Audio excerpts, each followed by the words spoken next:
حدیث کی راضی رسول اللہ صلی اللہ علیہ وسلم فرمائی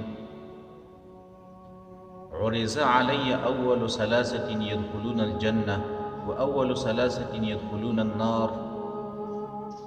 الله پاک ما ته وښودل هغه درې کسان درې قسمه خلک چې هغه به جنت ته اول داخلیږي او هغه درې قسمه خلک چې هغه به د ټولو نه اول جهنم ته داخلیږي.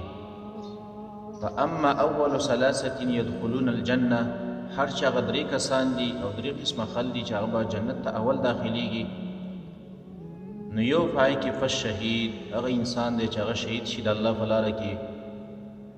او دویم وعفیف متعفف ذو عیال، هغه سړی چې هغه د حرامو نه ځان ساتي، پاک دامن دی او سوال هم نه کوي د خلکو نه، سره د دې نه چې دا خاوند د بال بچ دی، بال بچهدار هم دی، بیا هم خلکو نه سوال نه کوي، محتاج هم دی.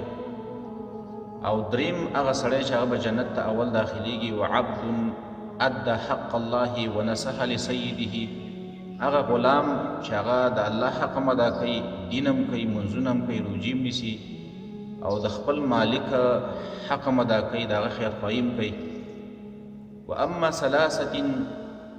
واما اول ثلاثة يدخلون النار، هر چې هغه درې کسان دي چې هغه جهنم ته داخلیږي د ټولو نه اول، نو یو فملک متسلط، یو هغه بادشاه چې هغه ظالم دی.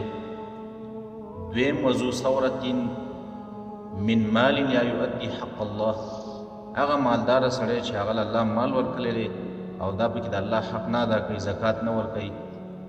او دریم وفقیر فخور، هغه غریب انسان چې هغه تکبر کوي، غریب هم دی، فقیر هم دی او بیا هم دا تکبر کوي. نو دا درې قسمه خلک چې دي دا به د ټولو نه اول چې دی دا جهنم ته ننوځي.